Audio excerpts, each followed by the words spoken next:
Boom, stop. I'm David Tian, Ph.D. and in this episode of Man Up, I answer the question, how to succeed in a long-term relationship. Welcome to Man Up, episode 185. Masculinity for the intelligent man. I'm David Tian, Ph.D., and this is Man Up! Hey, it's David Tian, Ph.D., and for over the past 10 years, I've been helping hundreds of thousands of people in over 87 countries attain success, happiness, and fulfillment in life and love. And welcome to Man Up, episode 185. And here I am in Singapore. You can see it's inside of a pretty cool mall here. I'm going to get some craft beer just after this down there. And the question for today is about long-term relationships. It's been one that I keep getting asked. I'm filming this myself on the phone, so I can't read the question directly, but it's about how do I succeed in general long-term, like generally speaking, in long-term relationships.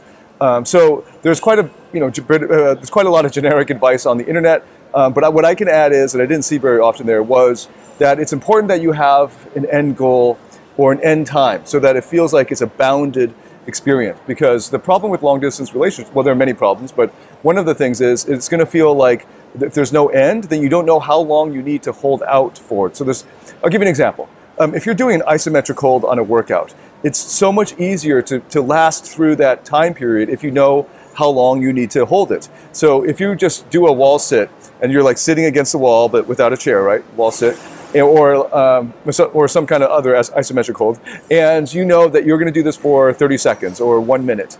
It's easier for you to count down in your head or watching the clock count down, the watch, rather than just holding it indefinitely. If you have to hold it indefinitely, it's going to feel like torture. So that's one of the things, like even if it's just to the next time you visit each other, so you have a medium-term goal, it's important that you have something to aim for so that you realize this is just an intermediate state. This isn't something that's going to go on for the rest of our lives. Because if you just keep it a long-distance relationship for the rest of your life, then you're just having basically a virtual relationship. Like what's the point of having it if you're never going to meet in person? Obviously, you're going to meet in person at some junctures, and you have to have those in mind so you can hold out until those times. It's also good if you have a long-term goal. That is, you know that within 1 or 2 or 5 years, you're going to eventually be in the same physical location at some point.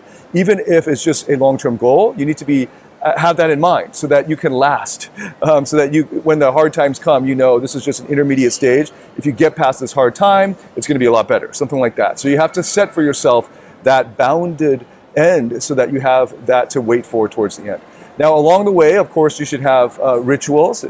So one thing that pickup artists are really afraid of is being taken for granted because they're so insecure. And one of the things that they don't like to do is predictable routine. So texting her in the morning, good morning, I love you, or texting her at night, have a great night. Those are actually really good things to do, even though she will get used to them and she'll start to take them for granted. That's just human nature, as will you start to take those same things for granted. But once they stop, you'll miss it. It'll be a vacuum. So then you'll want to go back to it. So if you want to keep your relationship strong, you realize that you're dealing with a handicap right now because you're not physically in the same proximity or physical proximity. So create these rituals of, like I'll give you as an example, the good night and the good morning. But you can do it throughout the day. Maybe you have a noontime message for her, or an evening message for her, or you can surprise her throughout the day. But she's used to getting pinged by you over the phone, and then when it doesn't happen, she's going to miss it. That's an important part of having a relationship. That regularity is important. It's also good to be unpredictable sometimes, right? To surprise her, but it is important to have that ritual. That ritual will really cement the tie, even with the distance. You have that regularity. You can also do shared experiences. Now, these are going to be virtual in the sense of like you're not going to be physically in the same place. But if, for example, you watch the same movie on Netflix and you press start at the same time, and then you keep your Wi-Fi going so she can see you, just like you put an iPad with the stand next to you as if she were there. Those are kind of fun experiences. Like you can eat a meal together and you order, you both order sushi and you compare, something like that. Like basically where you can have actual shared events now with the amazing internet. That wasn't available back in my time when I was a teenager, but like you can do this now with virtual shared experiences with the internet and with our devices. And take advantage of that. There's a lot that you can do, even though you can't physically touch each other. You can still share in a lot of experiences. You can, still do video calling. or if you want, to leave a live show in a special group on Facebook just for the two of you, so that you can leave these video messages. And of course, you can do that through a lot of other platforms. You don't have to just do Facebook. So take advantage of the technology, share in these experiences, and create these rituals that create that regularity in each other's lives. Of course, you have to pick the right person to do this with, because it will require a lot of trust. Don't freak out when the WhatsApp shows 2 ticks and you're wondering she hasn't replied. You don't know what's going on there per se. Don't just jump to conclusions.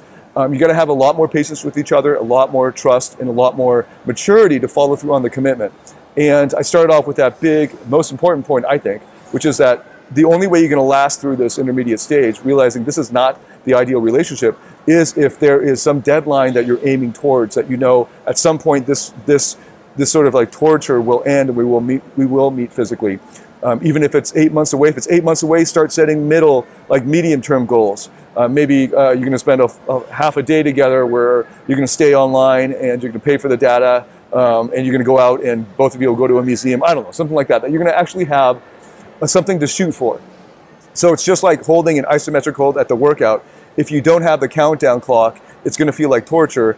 It'll probably still feel like torture, but it'll be a lot easier to last and to make it to the end of that minute if somebody's telling you the intervals as they're coming up, or if you're watching the clock, or you're counting in your head. And psychologically, it's also even easier, I've read research, if you count backwards. So if it's like 10, 9, 8, 3, 2, 1, then it is 1, 2, 3. Because what happens when you count forwards is it could go on forever. Whereas when you're counting backwards, it's a countdown.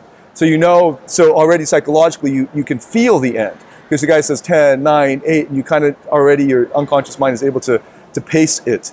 Whereas if you're going 1, 2, 3, your unconscious mind has to consciously say to itself, oh, we're stopping at 10, for instance, right? So counting down helps. So you might even want to put a countdown clock until you meet again, right? That'll help you actually get you excited and build the anticipation, and really work that anticipation, create that excitement towards the end.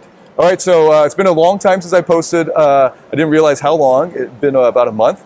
The issue was that we launched 10 Weeks to Freedom, which is a live coaching, and that took a lot more time than I expected. But it's been awesome. The guys have been great, and I really enjoyed doing it. I think I've been giving a lot more time than I had anticipated because the guys have been so awesome, and that took a lot of my recording time. Also, we launched Rock Solid Relationships and Masculine Mastery, and that's been huge. That's taken up a lot of my team's time, so we just haven't had the time to film any of Man Up, and I'm here in between appointments. I pulled out my phone, grabbed my mic, and shooting for you. So there are going to be a lot more episodes coming up. Thank you so much for all the support. The guys who are asking and messaging me, are you going to keep doing the videos? So we will, and thank you so much for that. And there are more coming up.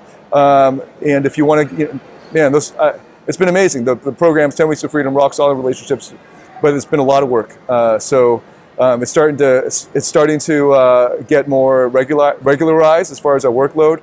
So you'll see more episodes coming up. And here I am in Singapore, signing out. David Tian. Until I see you again, man up.